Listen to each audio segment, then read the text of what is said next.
stands, one nation, under God, indivisible, with liberty and justice for all. Right. Thanks, Chief. Appreciate that.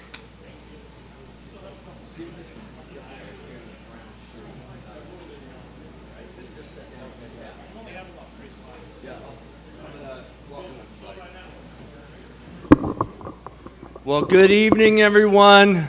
So glad you could make it. Man, it's so good to be back. And I see, my friend Jack Alley right here. Jack has been part of F.I.S.H. since we went back 2013 when this whole thing started. This guy, if you need help getting some VA benefits, talk to that man right there. It's unbelievable. See a bunch of old friends I haven't seen in a long time, so welcome. Welcome. Glad you guys are here.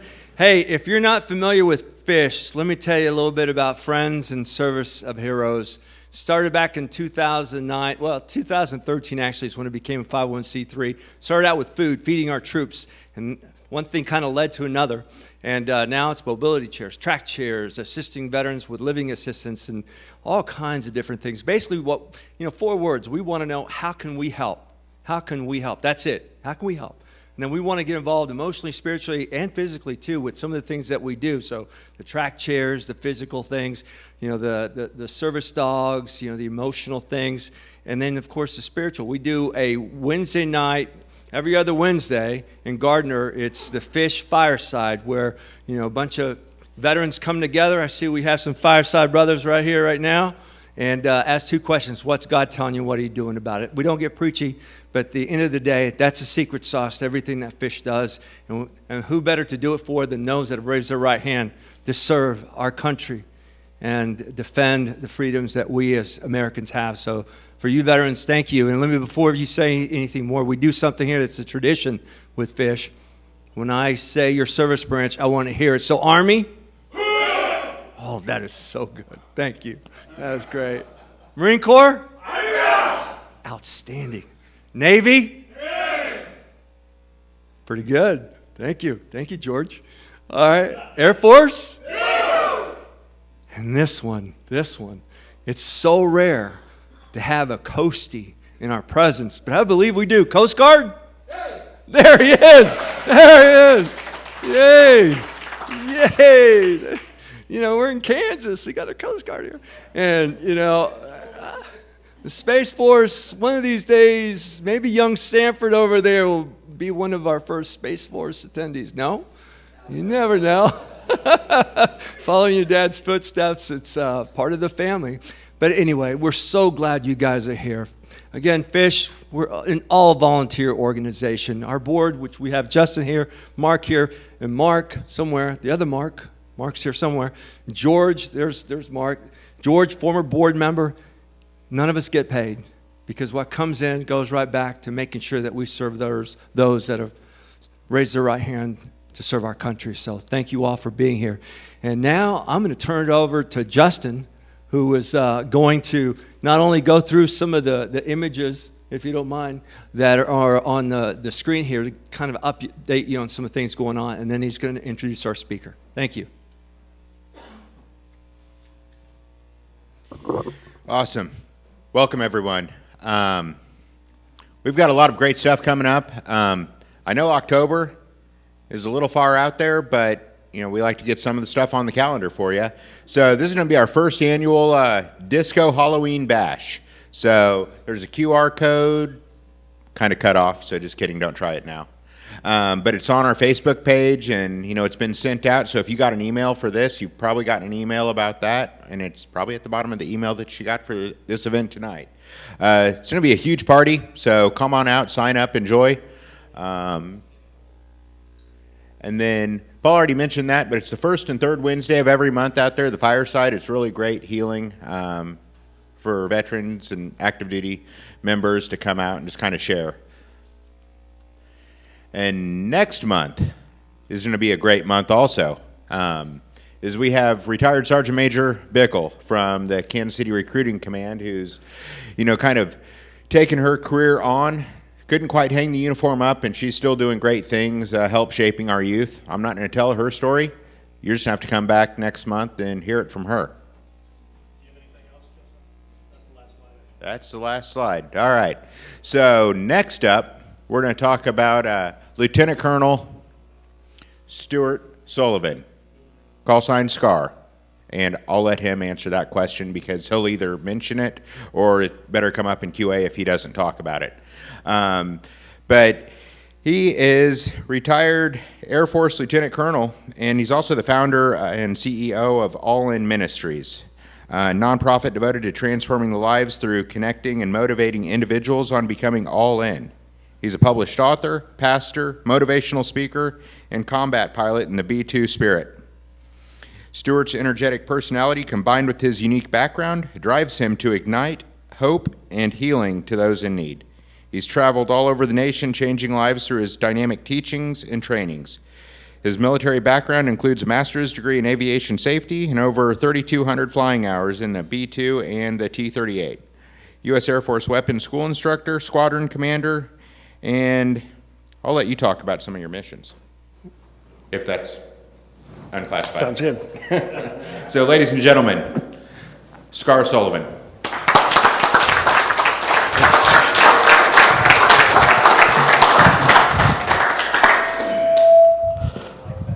All right, you might have to mute that, I think. Doing it right now. Well, how's everyone doing? All right, the next video's got some audio to it, so let's see if it works. If not, we'll just skip it.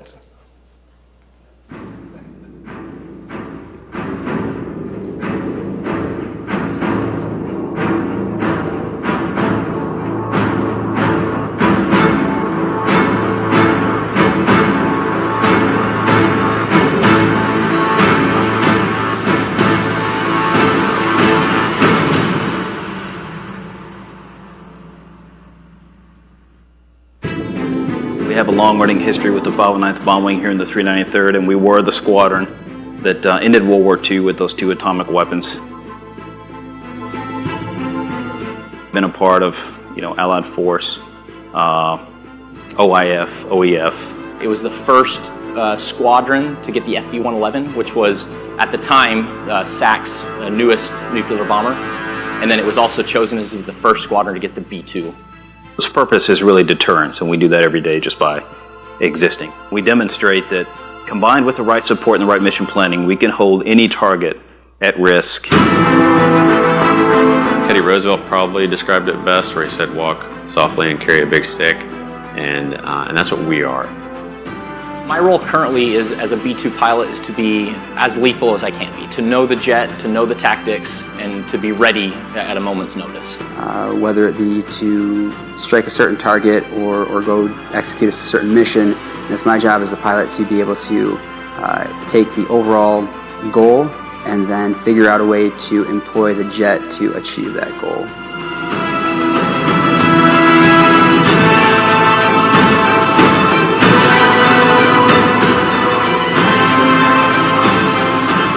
Words I would use to describe the 393rd. Lethal. Lethal. Lethal.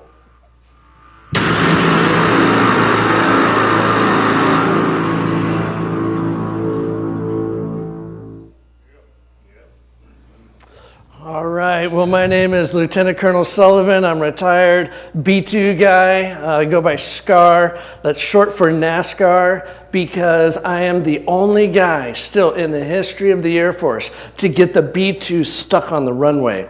And I was doing a left turn. So SCAR is short for NASCAR, for left turns only. Yep, that was me. You would think, oh man, how did you get such a cool call sign? Because you did something great? No, let me in on you a little secret. If you get a call sign, it's because you screwed up, you done something stupid, all right? It's one or the other. I would just want you to know, family first. They're the love of my life. I've been married to my lovely bride, Angie, for 30 years now, and I've got 2 boys. I need to update that slide because they're like 20 and 22, not that young anymore. I want to give you a little bit of history about myself. I wasn't in the Air Force all the time. I was actually a squid.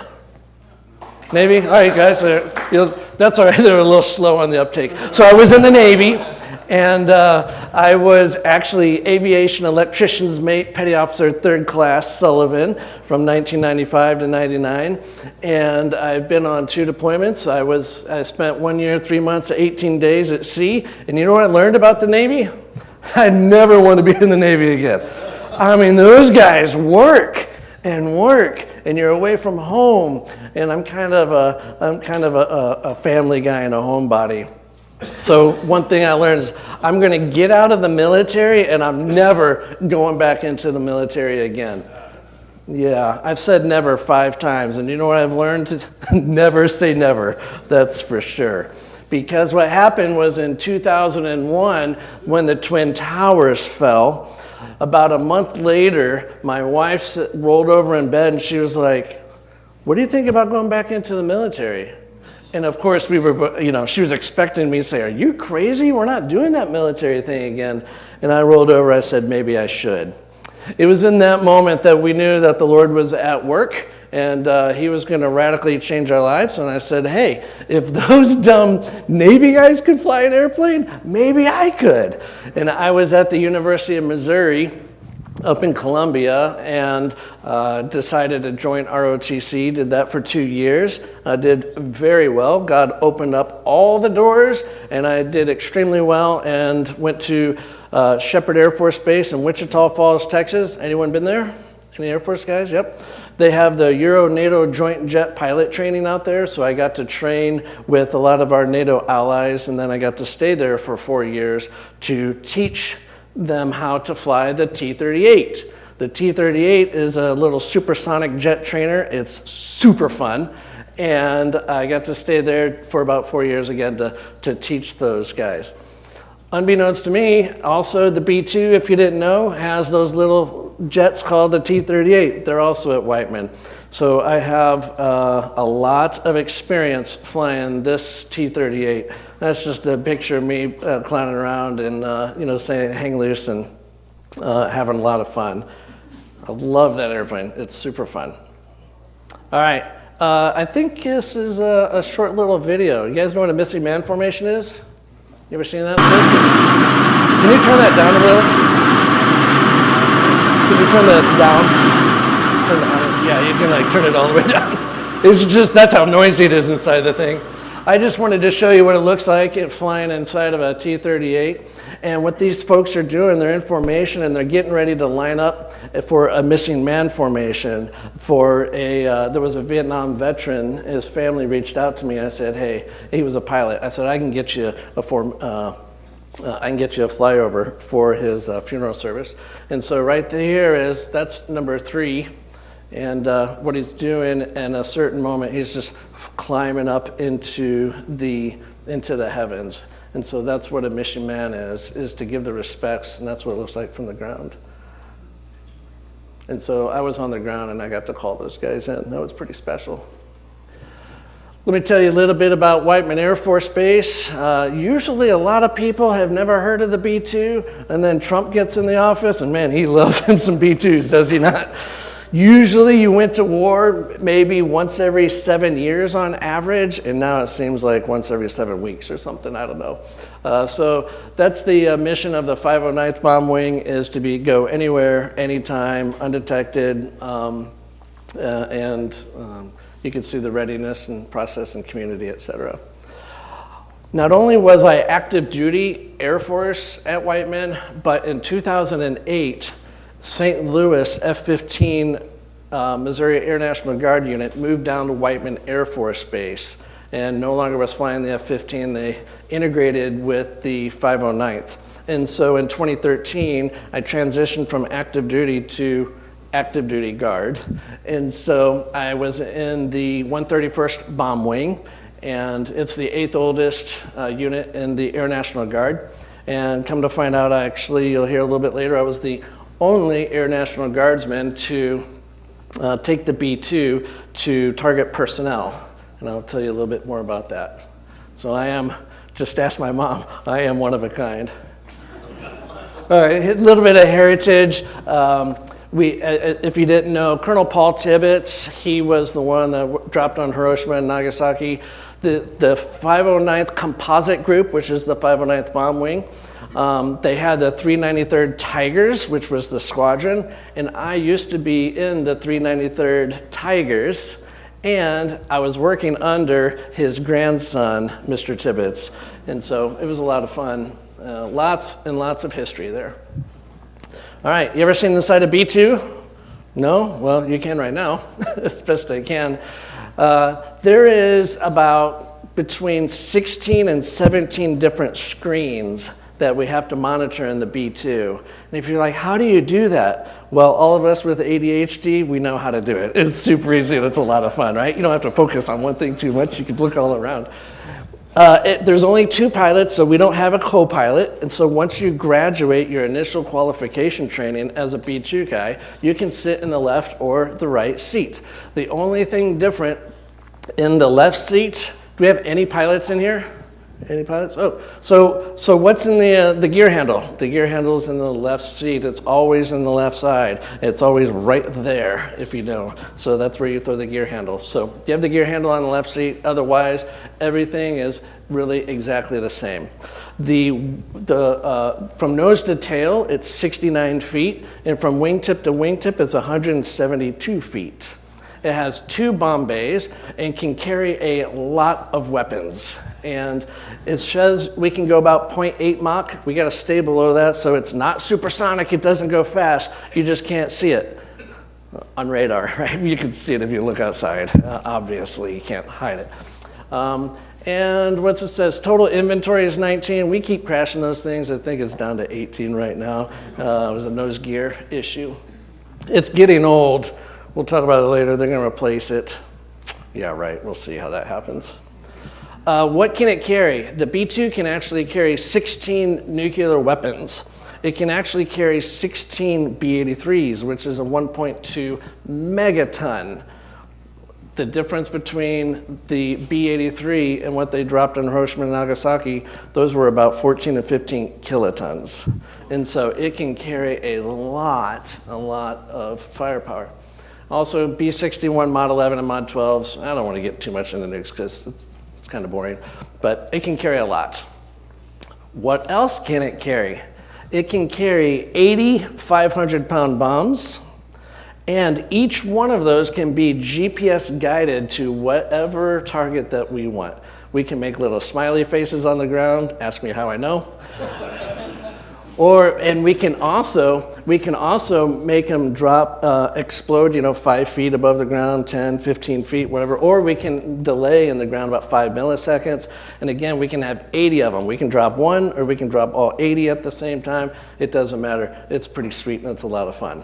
If we don't have that, we can also carry a mix of 2,000 and 5,000 pound bombs. And we can carry 16 of those.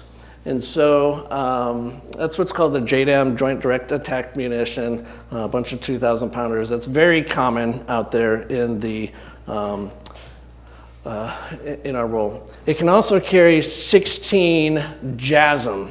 And what that is, it's a stealth missile.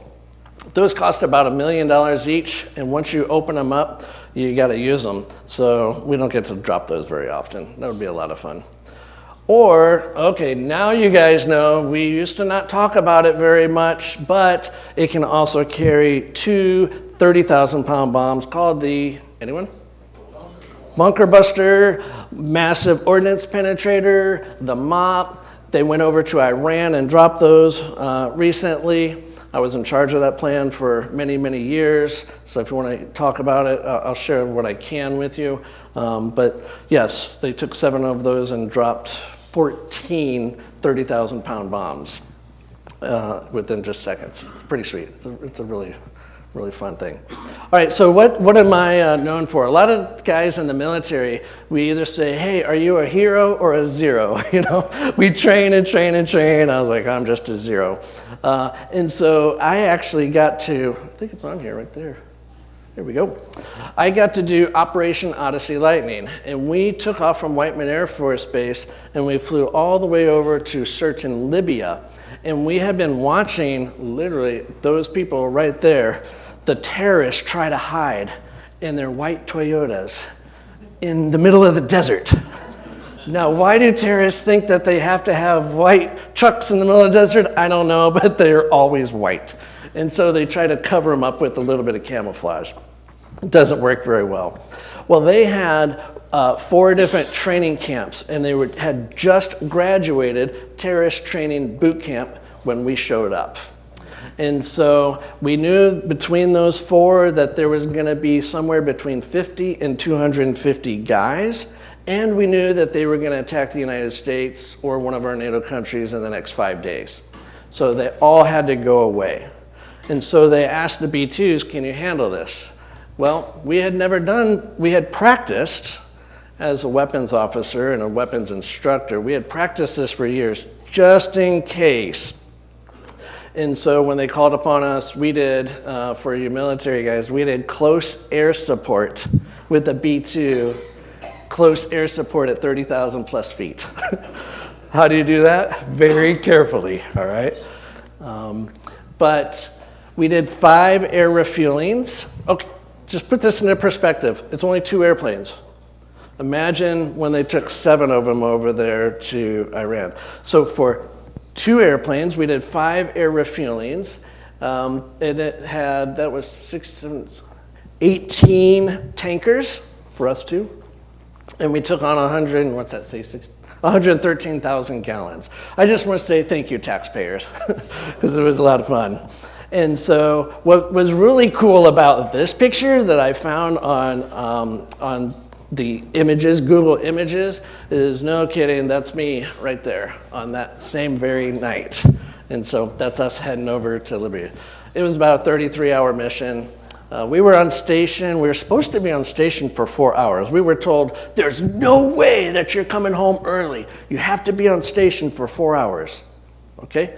Well, we were typing in a whole bunch of coordinates, and we were getting ready to drop our bombs. We did one single pass. We had 2 B-2s, simultaneous strike. We did 1 pass, and they said, good job, cleared off RTB.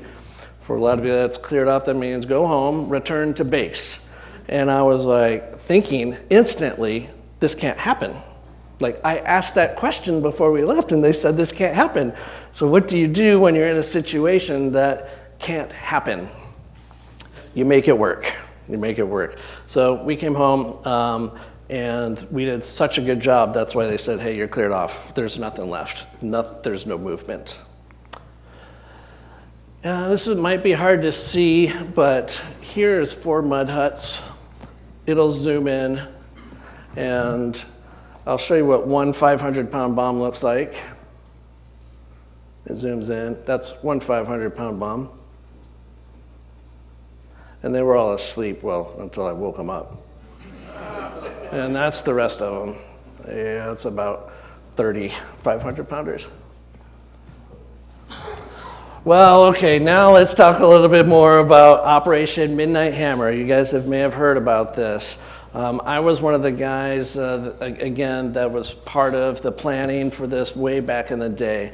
If you ever think, oh, these things just pop up, they just happen. No, we've been training years and years and years. Just like when we went over to Libya that one very time, we had trained for years and years and years.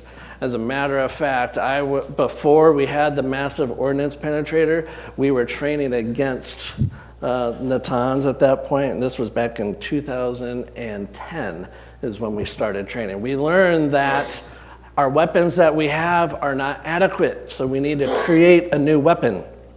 And that's when they came up with the massive ordnance penetrator. And so these guys did a 36 to 37 hour flight, and they did a really good job. They did a fantastic job. I don't know what is going on out there or whatever they say on the news. I'm really not tracking it, but if you're like, did they hit, did they not? They all got exactly, they hit their targets, got the weapons effects precisely as intended. What does that look like? Well, here's a little video of a 30,000-pound bomb called the Massive Ordnance Penetrator. And this is just a little video. You can see what it looks like. It's about 30 feet long. Going into granite rock. That's just one. Let's see how close they hit. less than the diameter of the bomb. I'd call that a hit. Shack. I love it. Whoever said that. Shack.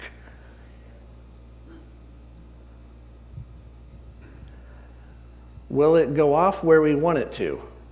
Yes, 5 feet above the floor.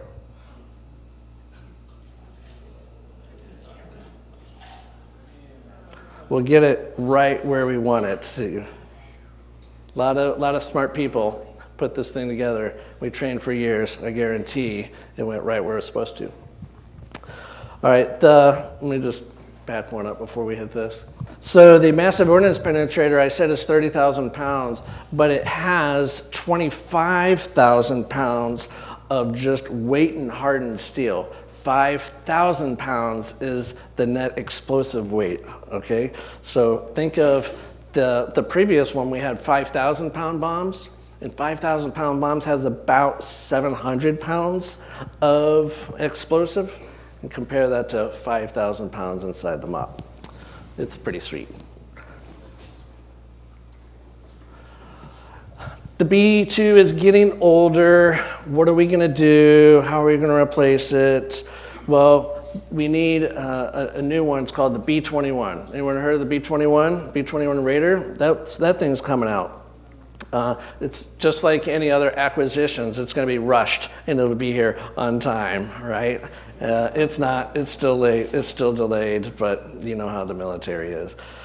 So it's called the B-21 Raider. It looks very similar to a B-2. Why would they do that? There's not a whole lot that you can do about physics. Physics is what physics is, meaning 80% of stealth is the shape. So we want to be invisible by radar. The absolute best shape that you could do is a flying saucer. Well, why don't we have any flying saucers? Well, we're not aliens. We put those, I guess, in Area 51 or something, and no one knows about them. And so if you 80% is shape, and then the rest of it is kind of what it's made out of, some of the paint, that's where it kind of gets classified. So the B-21 looks pretty much like a B-2, except it only has one weapons bay instead of two, all right?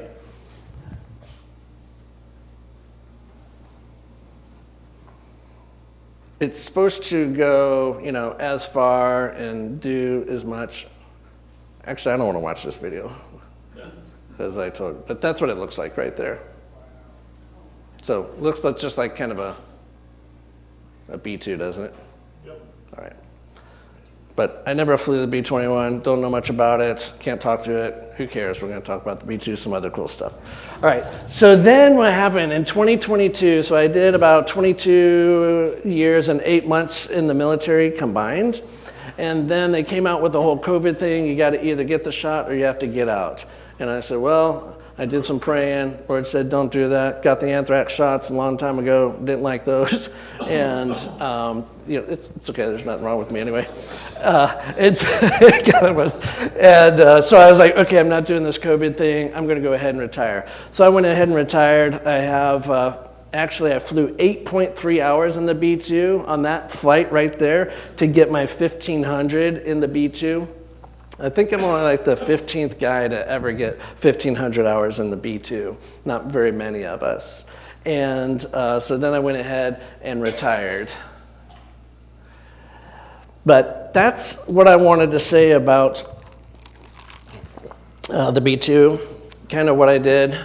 But now I kind of want to tell you guys a little bit about the rest of the story, all right? In 2016, I went to a men's conference. I went to this men's conference. Why? Because my wife said so. You need to go. No, I don't need to go. Yes, you do. How come they're right so often? So I went to this men's conference, and they actually had this cross up there. And they had these guys walking up there, writing stuff down on a piece of paper and nailing it to the cross.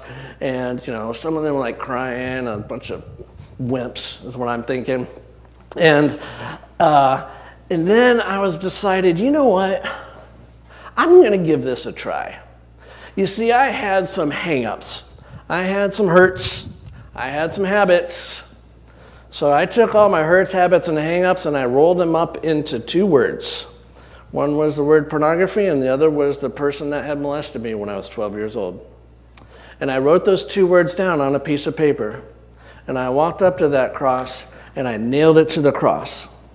You see, Colossians 2:14 says that God took your certificate of debt, and he washed it away by nailing it to the cross. So I did a physical representation of a spiritual reality. And in that moment, I actually decided I'm going to forgive. And I put my hands and I said, I'm all in. I don't know what this looks like, but I'm all in. You see, I was a deacon at the church at this time, and no one had knew my secret about my lust problem. You see, I was the only person in the world, the only person in church who had that problem. So I thought. I thought I was really good at wearing that mask. I was wearing a mask. And no one, I made a promise. I made a promise to myself and God. Yeah. And I said, hey, no one's, I forgive this person who hurt me when I was 12 years old as long as no one ever hears about this story, and then after I die, we'll work this out. That's the agreement that I made with God. By the way, that's a lie. That's a false. But that's what I had thought for about 28 years. And I thought that was true forgiveness. I was wearing a mask. My wife didn't know about it. No one knew about it. It was what I was going to die with. I'm sure there's probably someone in here who's got a secret that they think they're going to die with. Be careful if you know the Lord. But in that moment, head knowledge started transitioning to heart knowledge. I had no idea what was going on. You see, I went to a Christian school. I went to church all the time. I knew what church Christianity looked like, so I thought. What I thought that meant is, hey, you live your secret life. You party on Friday in the B2, and man, I was a partier. You party on Friday, and then on Sunday you feel bad, you go to church, ask for forgiveness, and you rinse and repeat the cycle. And then back again on Friday. I literally was one of the first people passed out on the floor because I was so drunk. They'd have to put me in the car, take me home. Flight surgeon one time stopped and opened up the door. He was nice enough for that so I could puke on the ground so I could go ride in his car and then be a deacon of the church on Sundays. Complete fake. That was a complete fake. And so when I said, hey, I'm all in, I don't know what this looks like, God, I'm just going to trust you. I'm going to trust you. I'm no longer going to try to please you because I thought I was trying to do good things would make him happy, but it kept falling. So I'm just going to trust you. I'm all in. You know what he said? Whoops, sorry about that. When I said, he said, I've never heard the audible voice of God, all right? It's just to hear my heart. He's like, are you going to trust me? Yeah, I'm going to trust you. He said, now, what I want you to do is go home and tell your wife about that secret sin that you've hidden from her for over 20 years and you've hid from everyone else for 28 years. And I was like, no, that's not going to happen. That's going to be exposing myself. And the Lord said, you're going to trust me or not? So I went home, we had the hard discussion, and it sucked. But what I learned is there is one person in my life that I can talk to now, besides just God. There was forgiveness. There was complete forgiveness. It was hard. But now I'm no longer a fake. I don't have to wear that mask in front of her anymore, nor anyone else. And then he said, I want you to reach out to that individual that hurt you and ask that person for forgiveness. And I'm thinking, that ain't going to happen. And the Lord's like, you all in? You going to trust me? So I wasn't man enough to actually call the individual and tell them I forgive him, but I did text him. And he responded, you'll never guess what happened. That same weekend, I went and rededicated my life to the Lord. Would you please forgive me? The same weekend after 28 years, and now he's reaching out to me to ask for forgiveness? You see, what happened was that monster that showed up in my life when I was 12 years old had turned into a person at that moment.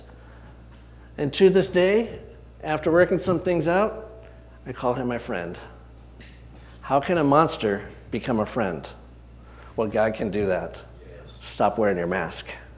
And then he said, I want you to start a nonprofit on biblical manhood called All In Ministries. And I was like, I fly the B2. I don't do this man stuff. I don't do this speaking stuff. I'm the guy that's really good at flying the B-2 and likes to party hard. Lord said, you all in? You gonna trust me? I said, Lord, if I'm gonna do this, you're gonna have to do everything, because I don't know anything about nonprofit, 501c, what? Yeah, I don't know any of this stuff. And everything started falling into place. And I was like, what is happening? I'll give you one story of about 100 that I have written down in a book. Why am I gonna say this? Because you guys are gonna probably recognize this name. I was at the Kansas City International Airport heading out to Las Vegas, and I see a woman at the airport, and I did not like what she was wearing. And I was totally judging her. You see, she had a long red dress, a big red high heels, big old red hat showing way too much skin, and I was just judging her. Well, she went out to Vegas on the same airplane I did, and a week later, come back, and guess who's at the airport? She's there again. And the Lord said, hey, that little brochure you have for your first ever men's event that you've never had before, walk up to her, give her that brochure, tell her about your men's event, and you need to ask for forgiveness because you were judging her. It's really quiet in here. Yeah, that's why I was like, that's weird. I don't do this stuff. That's too weird. And the Lord said, what? You gonna trust me? So I walked up to her and I said, hey, weren't you the same woman I saw like a week ago? She said, yes, my husband was getting an award out in Las Vegas. He's the only living Missouri Medal of Honor recipient from Vietnam. He was getting an award. And I was praying for help, and that's when you walked up to me. I think God sent you to help me bring him back to Jesus. I think he left Jesus in the foxholes of Vietnam. 4 years go by, he comes to my men's event, and I got to baptize Colonel Doc Ballard, the only living Missouri Medal of Honor recipient from Vietnam. How cool is that? How fun is that? And that's what you do when you're just obedient and listen to the Lord. And I'm like, what is this head knowledge converting to heart knowledge? Like, how do you listen to, what does the Lord want? In John it says, if you love me, obey my commands. So now I'm just being obedient. So when Paul reaches out and says, hey, do you want to do this? The Lord says yes. All right, I'm in. Let's go. So here's the results. That's Colonel Doc Ballard up there. And this guy right here, he had reached out to me. He says, I'm going to kill myself. And he lived up in, I think he's Indianapolis, Indiana. He's like, I'm going to kill myself. And I said, well, why don't you come to my men's event this weekend? I was on a Wednesday is when I talked to him on the phone, and my men's event was on Friday, Saturday, and Sunday. And so he ends up driving down, and he while he was at the event, he actually left his gun in his car, which was good, because when he gave his life to God, he emptied all the .40 caliber onto the ground. And so this is a reminder I have the bullet that he was going to use to kill himself. And we got to baptize him that same weekend. And also what I do is, remember how I said I nailed those two words up to a cross? Now I put a 12-foot log on my shoulder, and I carry it down aisles, and I reenact as the Roman cross builder for Jesus. And I give other people the same opportunity to do the same thing. So that's me at a place called the Cowboy Church. And this is all the hurts, habits, and hang-ups that people come up there and nail it up to the cross. I had one lady come up to me and she said, thank you. I nailed my dad's heart to the cross. And I'm thinking, that's weird. Like, why would you say that? But what I didn't realize is she said, when I was 15 years old, I left home. Because from age 5 to 15, my dad was molesting me every day. It's been 40 years, and today's the first day that I decided to forgive. And I forgive him. I wrote his name up there and I nailed it to the cross. So that's some of the results that we get. And then I have all of these stories, and people are like, you need to write a book. And I'm thinking, I don't even read books. Why would I want to write a book? And then this lady showed up in my life and she said, thank you for giving me my husband back after the event. And I said, oh, yes, ma'am. I don't believe in coincidence. And I said, you know, people say I should write it, but I don't want to write. You know what she said? I've always wanted to be an author. Could I just write your book for you? And you can hear, I was like, well, I've got the gift of gab. All I have to do is talk and you can just write. And so now I have Operation No Coincidences because I can no longer believe in the word coincidence. If you believe in coincidence, well, God's too small. And so now I get about 100, 120 guys that come to my men's event. We have lots of veterans, and all types of walk of life. Everyone is welcome, unless you're a female. And one of the results, this guy right here, he was an airman at the base. We said, hey, is there anyone that's suicidal here? And he raised his hand, and I said, well, let's just pray over him. So we laid hands on him and prayed for him. I'll tell you, this was about 3-4 years ago, and to this day, he is rocking and doing great. He was completely gone. There was another airman that was there that we found out later that he was suicidal. He did not ask for help. He did not ask for help. He continued to wear the mask, and guess what? He has now died from suicide. So why do I say all that? You see,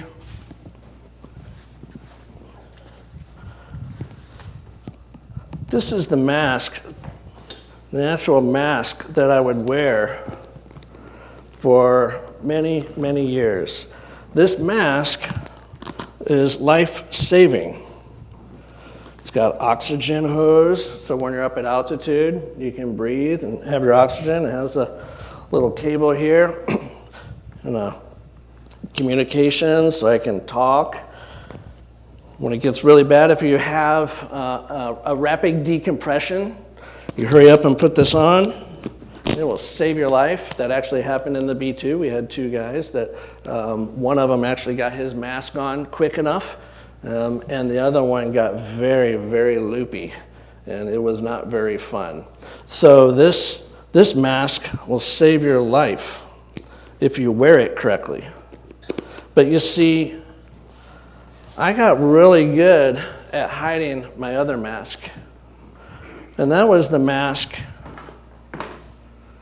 of all my anxiety, my depression, my alcoholism, my porn addiction, my anger towards the person that hurt me and others.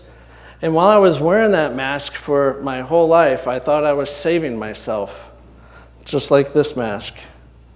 I did not realize the truth.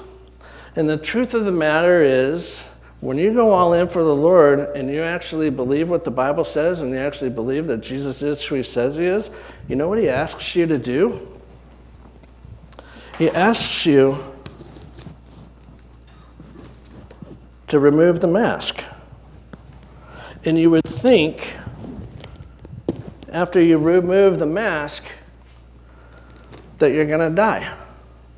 But in reality, you remove the mask and your life is saved. You see, when you're wearing a mask, no one can see your face. But without wearing a mask, you're exposed. But you think you're exposed. In reality, you have nothing to hide. And you have this thing called freedom. And now I live a life of freedom. And so why is that? Because now I can talk about whatever I want to whomever I want, because the Bible says I am not ashamed of the gospel of truth. I'm not ashamed of that. I'm not ashamed of my faith. I'm not ashamed of what I have done. I'm not ashamed of anything. I'm not ashamed of what happened to me when I was a boy. Why? Because God can take a monster and make him your friend. I don't believe in coincidence anymore.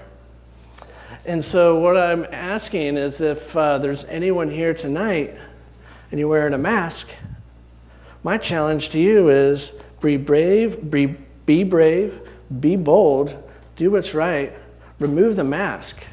You don't have to stand up in front of a bunch of strangers and lay it all out there, but I highly encourage you to find that person. Who's that one person? Who's that one person that you can trust? Who's that one person you can say, hey, no one knows this, but I do often want to kill myself. Hey, no one else knows this, but I'm a severe alcoholic. Hey, no one else knows this, but I was hurt when I was young and I need to process this.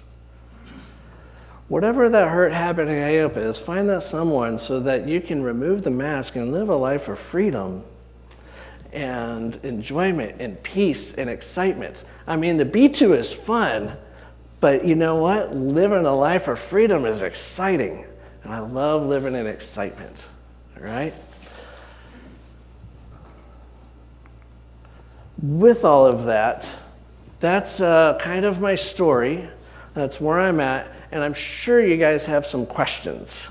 You probably have some questions about the B2. You probably have some questions about, you know, my life, my family.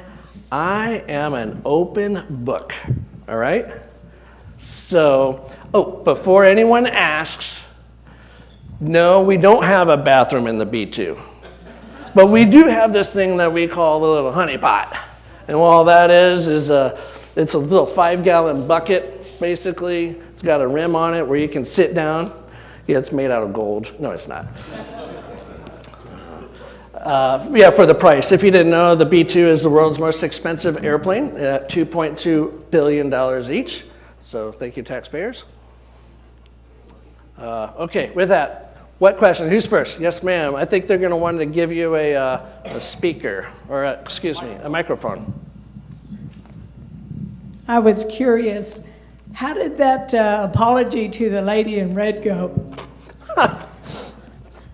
Do you guys know her? Anyone? Do you know Virginia? Yeah. She's an interesting lady. She's as crazy as I think she is. Oh, wait, we're being recorded. I'm just kidding. I didn't apologize to her at that moment because I was freaked out. When she's like, hey, God sent you to help me, I'm just like, I have no idea what I'm doing. I'm like, hey, here, do you want my brochure? That's all I had. But I met with her, and I've kept up with them, and later I did apologize, and she's like, oh, it's fine. She's a dear, sweet lady. I really love Virginia. She's a lot of fun. And so she accepted it very well, absolutely. Yes, sir, we have one right here. Yeah, on the planes. I'm curious what the difference in the ordnance was from the B-2 when it took over for the B-52. What was the difference then that we experienced, actually the Air Force experienced with that, if you don't mind? So if you didn't know, the B-52 was made during Vietnam. It was new during Vietnam. Hello, that thing is still flying. All right, I don't know what record they're trying to break. They're breaking it over and over and over again. And so when they said, hey, this thing's getting older, and back in the 80s, we need two things. Let's replace the B-52, and let's get a weapon system that will go up against Mother Russia. Something that can carry nuclear bombs and can fly low level. And so they generated this thing called stealth technology that no one knew about, and an airplane that could fly low level and carry nuclear bombs to be a deterrent against Russia, USSR. That was back in the 80s. That was the B-2. So I say the B-2 is the best of 80s technology that we had. And so for the ordnance, the B-52 can carry some, it can carry the nuclear weapons, it can carry some different ones, but really it was about the stealth, and it was about being able to get to locations and places that the B-52 couldn't. And so, and then the only other difference right now in the B-2 can carry the MOP, the Massive Ordnance Penetrator. The B-52 technically can carry it, it just can't drop it. Okay, so you're really saying, I think if I understand, that you're talking about the delivery system itself, because the ordnance apparently does not change. I mean, we still have nuclear weapons, and That's they're going right. to go to that. Very but interchangeable. It wasn't for that, but it was just for let's get the guys over there, and so we use the new. That's correct. That's and correct. that technology. Yes, sir. Not really about the ordnance. That's correct. Yep. Yes, sir. We have one here. I was a 462 at Eglin, and I got two questions for you. The person that violated you, did you ever consider prosecuting that person? No. Or facing legal? No. And the other question is, since the B-2's got nuclear capability, was there a nuclear consent switch? For the first one, no. I actually consider that person my friend. I love that person. What about before that? Before that, gotcha. No, because at that point, no one knew about it. I was just going to keep it quiet. I was going to die with that secret. That was the deal I made with God. I forgive this person as long as, God, you do X, Y, and Z for me. The problem is he's God, I'm not. So God doesn't make deals with us humans. And what really stuck with me, which is about 80% of guys have issues with anger and unforgiveness. And what the Bible says about unforgiveness, or let's go with forgiveness, because we always like this verse. If you forgive others, your heavenly Father will forgive you. Yes. But what it also says right after that, but if you don't forgive others, then he won't forgive you. Yikes. You mean for 28 years, potentially, I was deceived and I wasn't being forgiven even though I was asked? Yeah. But now I'm no longer deceived. And I know what true forgiveness looks like. Yes. Is there a consent switch in the B2? Yes, there is. There's actually, there's actually two of them, and there are two on each side. And so all four of them have to come up. So that's why you have to have two guys if you're ever dropping it. Yes, sir. Does the B2 go over the north and south poles of the Earth? Does the B2 go over the north and south poles of the Earth? Well, I haven't, but I'm sure it wouldn't be a problem. Yeah, it certainly can. The longest mission the B2 has flown on was 44 hours. Could you imagine being stuck in that cockpit for 44 hours? Yeah, it would be terrible. What's that? I need a tent. You need a tent? Well, you can actually lay down. We have these things, these little cots that they made for us. It also has a microwave. That's an upgrade. B-52 doesn't have a microwave. That's why they made the B-52. It has a microwave. And some people want to know, well, how do you stay awake? Well, there's physiological things. We prepare ahead of time, and when that doesn't work, you get some special medicines, and it'll make you stay awake. Makes you real happy for a long time. Yes, sir. Look at us like you take joy in the experience of being a pilot too. That's something I'm not familiar with. Ooh. So he said, as I'm talking to you guys, I have this joy of being able to fly the B-2 and things of that nature and not familiar with. You can destroy anything you want to set out to. If you explain it to us, you take like joy out of that. Oh, good. I love where he's going with this. Man, how can you take joy in destruction? How can you take joy into doing these things? First of all, I wouldn't call it joy. I wouldn't say happy. I am joyful. What's the difference between happiness and joy? Happiness depends on your circumstances, because you can be sad in times, the Lord knows that. But joy is independent of your circumstances. So I have the joy of the Lord in my heart. I'm always joyful. I'm joyful just to get up in the morning. I'm joyful to be able to speak to you guys. I'm joyful about this. I'm joyful about my situation. Why? Because I know the Lord directed my paths each and every step. Remember I said there's no such thing as coincidence? And I wish if you really want to talk about this, I would love to. Because as I was traveling over to actually target people, that's not fun. That's heavy. And as I was on the way over there, I'm sitting in the back, not on the toilet, but I'm sitting back there, and I feel the Lord speak to me. No kidding. We're over the Mediterranean. I'm typing in targets for people, and the Lord says, "You have heard from old to love your neighbor and hate your enemy, but I say to you to love your enemy and pray for those who persecute you." Hold on a minute. If the Bible is real, that means I am supposed to love my enemies and pray for those who persecute me? And so I did what I thought was the best and the right thing to do, and I stopped and I prayed for them. And I prayed, Lord, if there is a man on the ground, if there's a Saul, if you're familiar with Saul of Tarsus, right? He was killing Christians, And then he ends up writing like, what, 1/2 of the New Testament. His name's Paul. I said, Lord, if there's a Saul that's going to be a Paul, wake him up. If there's a Saul that's going to be a Paul, let me miss. If there's a Saul that's going to be a Paul, let me type in the coordinates incorrectly. Let the GPS constellation work. Let the tail fin stick. Whatever it is, Lord, save that man. But since I don't know your perfect will in this particular situation, I'm going to do my best, and I'm going to leave the results to you. I can't talk into too much later detail, but I hope and pray that I get to see that person that was saved. That would be wonderful. And so I don't take joy in destruction. I do take joy in that the Lord uses me however he wants, whenever he wants, however he wants, with whomever he wants. And God can do that, and he just happened to use me in that particular situation. And if it wasn't for that, I wouldn't be meeting you today. And now I get to see you and talk to you. And I have joy just being with you. So, thank you. We have one back here. Yes, sir. Hold on.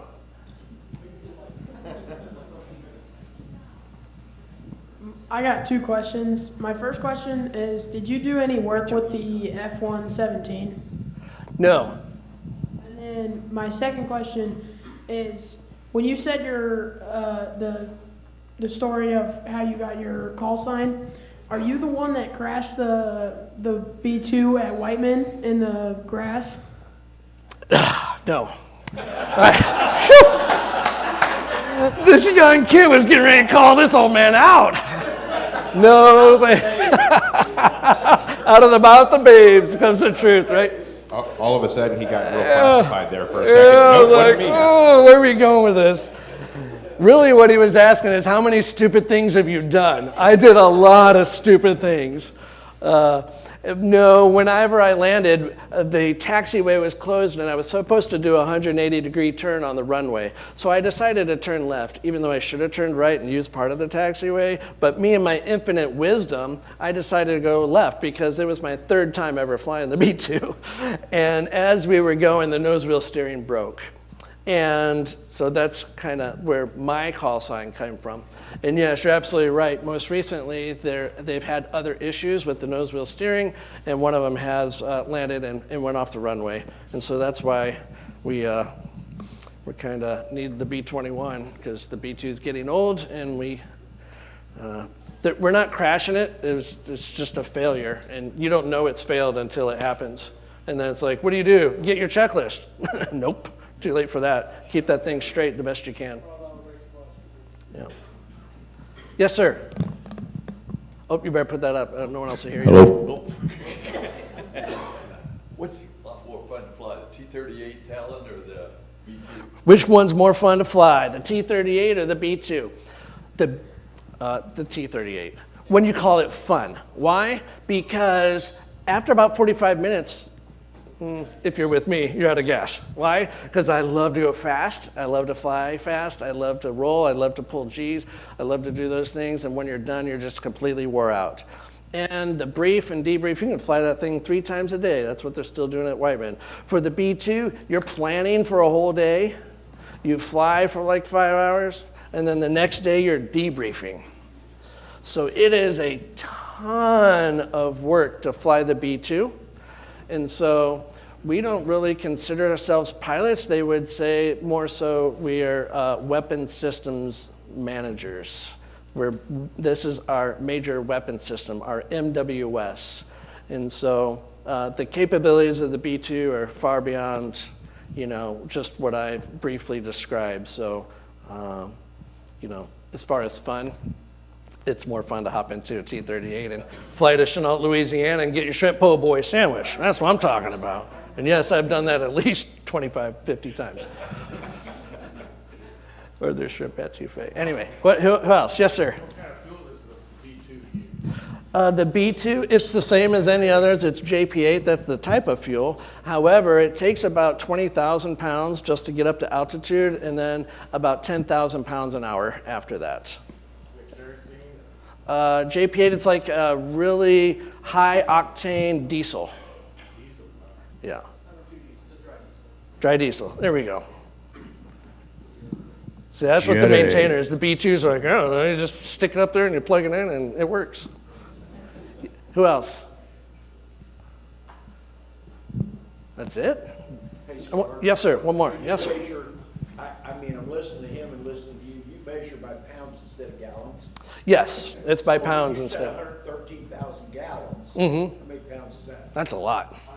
Yeah. I know what water say 8.33. What's diesel? Yeah, it's about 6 pounds per gallon. And so whenever we would air refuel, we would get onto the tanker and we would connect to the tanker and we would take on about 100,000 pounds at a time. Okay. And that would take about 30 minutes because it takes about, because the offload would be 3,000 pounds per minute. And so, Over 500,000 pounds of those. we took a lot, yes. Oh, yeah, yeah, absolutely. Yeah, I was awake for about 40-something hours. And when I got home, I was like super tired, but I had, you know, those little happy pills. And so when I got home, I was like, man, I can't go to sleep. I can't go to sleep. And the wife was like, well, we got swim practice. Want to come to swim practice? So literally, I had just finished Operation Odyssey Lightning, got home, and then took my kids to swim practice. And it was like nothing ever happened. And so, yeah, that's just the life of a B2 guy. Yes, sir. What happens when you can't reboot the computer? Are you a maintainer? What happens when you can't reboot the computer?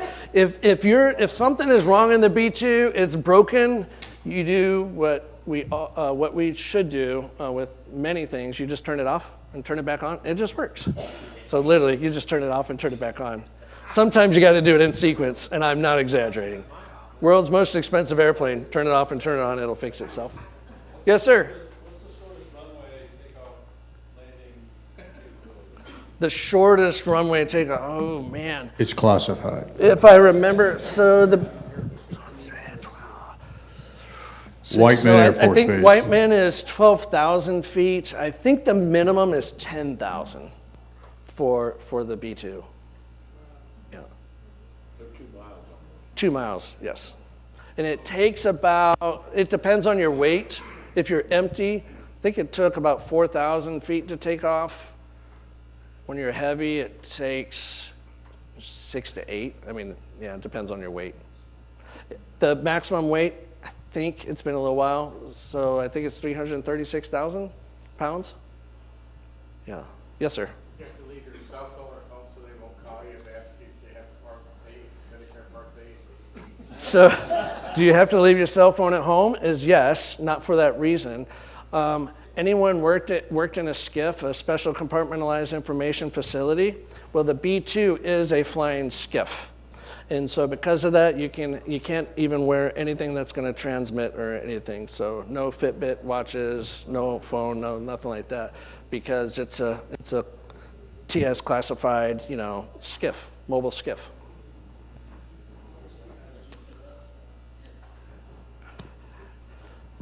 What else? All right. All your years one more. Did you ever see anything that you could not explain? Out of all my years of flying, have I seen anything I cannot explain? No. Aww. Yeah, we're all about UFOs now recently, and I haven't seen any. I've seen some really cool stuff, but I know what they were. I was read in, so. Well, Scar, thank you very much. Ladies and gentlemen, Scar Sullivan. Hey, brother. And thank you for your obedience to the callings the Lord placed on your heart, because I know what that feels like. It's amazing how I would know that was Virginia. That's crazy. Small world. Yes. So thank Amen. you. Thank you Thanks. so much for being here. And all right, so if you are a veteran and you did not get a red ticket, please hold your hand up. This is your last chance. 1, 2, 3, 4, 5. Greg Davis. You don't have a ticket, do you? You don't have a red ticket? You need a red ticket? And then we're going to let Justin take it from here. So again, next month, don't forget,